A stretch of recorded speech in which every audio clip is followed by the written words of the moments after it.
क्या घोषणाएं की है। मैं समझता हूँ, मैं इस नज़रिए से इसको देखता हूँ। अगर आप सही मायने में आज हालात ये है, महंगाई, प्रदेश की बात करें या देश की बात करें, तो महंगाई की मार केवल गरीब वर्ग को नहीं, मध्य वर्ग को और सबको पड़ रही, और महंगाई निरंतर बढ़ती जा रही है। पहले महंगाई का मतलब था कि हम बात करते कि डीजल बढ़ गया, पेट्रोल बढ़ गया या गैस बढ़ गई, लेकिन आज खाने पीने की चीज़ों पे इस सरकार ने जिस प्रकार से जीएसटी लगाया, गेहूं पे, चावल पे, दूध के प्रोडक्ट है, दही है, उससे महंगाई और बढ़ी है। तो एक बहुत बड़े लेवल पे इसको समझने की आवश्यकता है कि आज महंगाई से लोगों को राहत कैसे मिलनी चाहिए। इसके लिए प्रदेश सरकार भी और भारत सरकार भी, दोनों सरकारें सोई हुई है और लोग महंगाई की मार झेल रहे हैं। जब हम महंगाई की बात करते हैं, अगर महंगाई के साथ बेरोजगारी हो तो ये दो बड़ी समस्याएं एक साथ आ गई लोगों के जीवन में। आप समझें कि आपके पास महंगाई बढ़ी, आपका खर्चा बढ़ा, आपका घर चलाना मुश्किल हो रहा है, आपका बच्चा पढ़ाना मुश्किल हो रहा है और दूसरे खर्चे चलाने मुश्किल हो रहे हैं। और साथ में कोरोना के बाद जिस तरह की परिस्थितियां बनी हैं, लोगों ने अपने रोज़गार, धंधे, जो भी वो छोटा काम करने वाले थे, लाखों करोड़ों लोगों ने अपने धंधे चौपट हो गए। कहने का मतलब है कमाई घट गई, खर्चे बढ़ गए।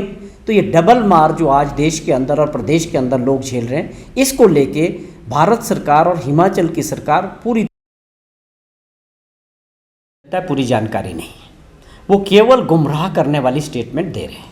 सच्चाई ये है कि हमारे छत्तीसगढ़ के माननीय मुख्यमंत्री भूपेश बघेल जी अभी शिमला में थे, तो प्रेस वार्ता के दौरान मैं भी उनके साथ था। वहाँ प्रेस के लोगों ने काफ़ी सवाल इसको लेके किए उनसे कि आप इसको किस तरह से आगे बढ़ाने वाले हैं।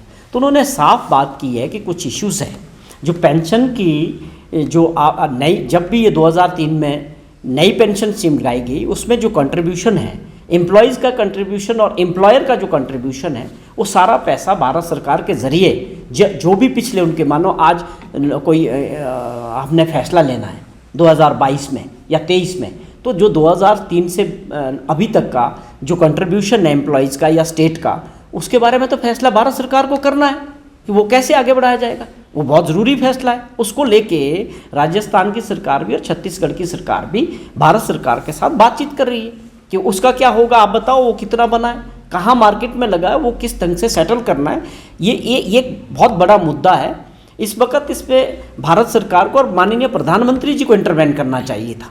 ये वास्तविकता में जब समस्या है तो उसका समाधान निकलना चाहिए। ये राजनीतिक मुद्दा नहीं है जो इनका मुद्दा है। इसका जब ये फेल हुई है, अगर आपकी ये पूरी तरह से फेल है, अगर आज कोई आदमी रिटायर होता है और पेंशन के तौर पे उसको 4-5 हज़ार रुपया मिल जाए, तो ये तो बहुत ही गलत है।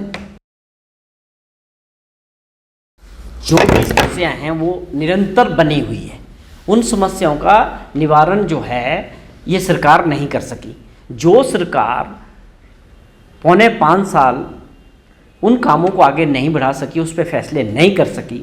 अब आप बताइए कि अब लास्ट सेशन हो गया, सरकार जाने वाली है, लोगों का मन बन चुका है हिमाचल प्रदेश में कि सरकार को चलता करना है।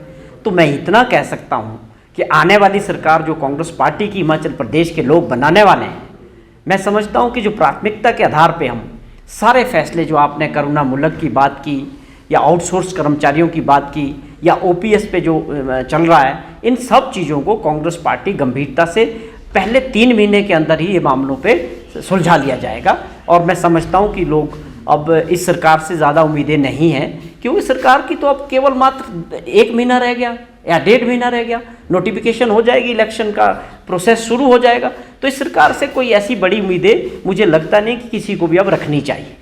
चुनाव बहुत करीब है, विधानसभा का चुनाव आने वाला है।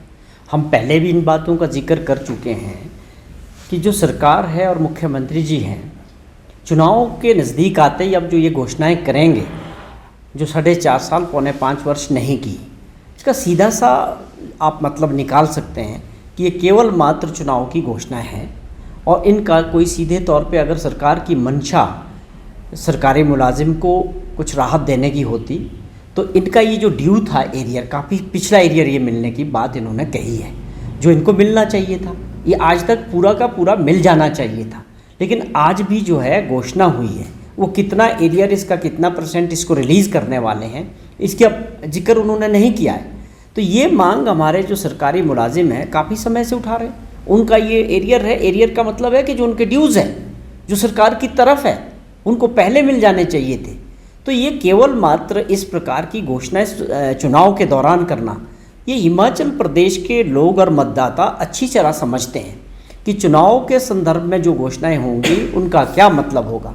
और जहाँ तक आपने जिक्र किया कि आप देखिए कि 1 साल से तकरीबन ओपीएस को लेके, या आप इसको दूसरे तरीके से कि वो न्यू पेंशन स्कीम को लेके हज़ारों लाखों मुलाजिम पिछले तकरीबन 1 साल से अपनी जो लड़ाई लड़ रहे हैं, शिमला विधानसभा के पास घेराव के रूप में, विधानसभा में जो धर्मशाला में जो सेशन हुआ वहाँ घेराव किया, और उन्होंने पूरे हर जिला में प्रदर्शन किया स्टेट में। तो सरकार कहाँ बातचीत कर पा रही है, कहाँ आश्वासन दे पा रही है? जो आज सरकारी मुलाजमों का सबसे बड़ा मुद्दा है ओल्ड पेंशन स्कीम का, उसको लेके मुख्यमंत्री कुछ नहीं कह पा रहे, कोई आश्वासन नहीं दे पा रहे। तो वो जो बड़े मुद्दे हैं, आप जैसे जिक्र करें कि जो आउटसोर्सिंग कर्मचारीज हैं जिनकी संख्या हज़ारों में है, वो अपनी लड़ाई लड़ रहे हैं, उनके बारे में कोई नीति नहीं है। और बहुत सारे और वर्ग हैं जो हर दिन सड़कों पे नज़र आ रहे हैं। मतलब पिछले 1 साल से आप देखें अगर प्रदेश की जो स्थिति है, जो सरकारी मुलाजिम वो अपने जो उनकी समस्या है उनको लेके सड़कों पे घूम रहे हैं। सरकार उनसे बातचीत नहीं कर पा रही है, सरकार आगे बढ़ नहीं पा रही, फैसले नहीं ले पा रही है।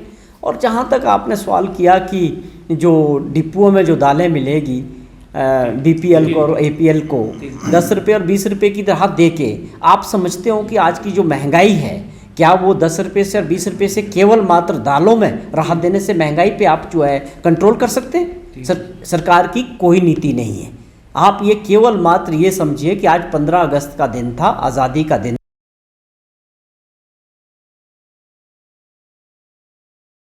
1 साल से आंदोलन पे लोग चल रहे हैं, बार बार वो लोकतांत्रिक तरीके से प्रदर्शन कर रहे हैं। मुख्यमंत्री से मिलने की बात करें, कई दौर के मीटिंग्स हो चुके हैं, मुख्यमंत्री केवल टरकाने की बात कर रहे हैं, फैसला लेने की स्थिति में नहीं है।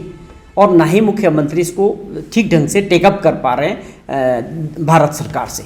तो ये लोग, अब इनके पास कोई रास्ता नहीं बचा, ये अनशन पे बैठ गए हैं। बहुत पुरानी मांग है और बड़ी ज़रूरी मांग है। एक सरकारी मुलाजिम जब सरकार के लिए पूरी ज़िंदगी काम करता है प्रदेश के लिए, तो उसका ये हक बनता है कि जब वो रिटायरमेंट पे हो तो उनको सम्मानजनक पेंशन मिलनी चाहिए। उनका बुढ़ापा जो है, रिटायरमेंट के बाद का जो उनका जीवन है, वो सम्मानपूर्वक तरीके से आगे बढ़े, इसके लिए ज़रूरी है। अगर उसमें जो सिस्टम नई पेंशन थी उसमें अगर फॉल्ट है तो उसको ठीक करने की आवश्यकता है। तो ये फैसले ये सरकार नहीं ले सकती। इसका मैंने पहले भी जिक्र किया, मुख्यमंत्री जी हमारे कमज़ोर हैं इस वक्त प्रदेश के अंदर, और इनकी बात को इनके ब्यूरोक्रेट्स, इनके लोग, इनके पार्टी के लोग कोई नहीं मानते हैं। तो जयराम जी से लोगों की उम्मीद टूट चुकी है। इस फैसले को कांग्रेस पार्टी ने प्रिंसिपली एग्रीड किया है कि हिमाचल प्रदेश में जब कांग्रेस सत्ता में आती है तो हम ओल्ड पेंशन स्कीम को लेके जो एम्प्लॉयज़ की जो मांग है, बहुत बड़ी मांग है, जिसमें लाखों एम्प्लॉयज़ इसमें जुड़े हुए हैं, कांग्रेस पार्टी ने सत्ता में आते ही इसके लिए नीति बनाने की और फैसला लेने की, और इसको प्रिंसिपली एग्रीड कर दिया है कि हम इस पेंशन की स्कीम को जो भी व्यवहारिक होगा सरकारी मुलाजमों के साथ बैठ के इसको आगे बढ़ाएंगे, और हम इसको देने के लिए प्रिंसिपली तैयार हैं।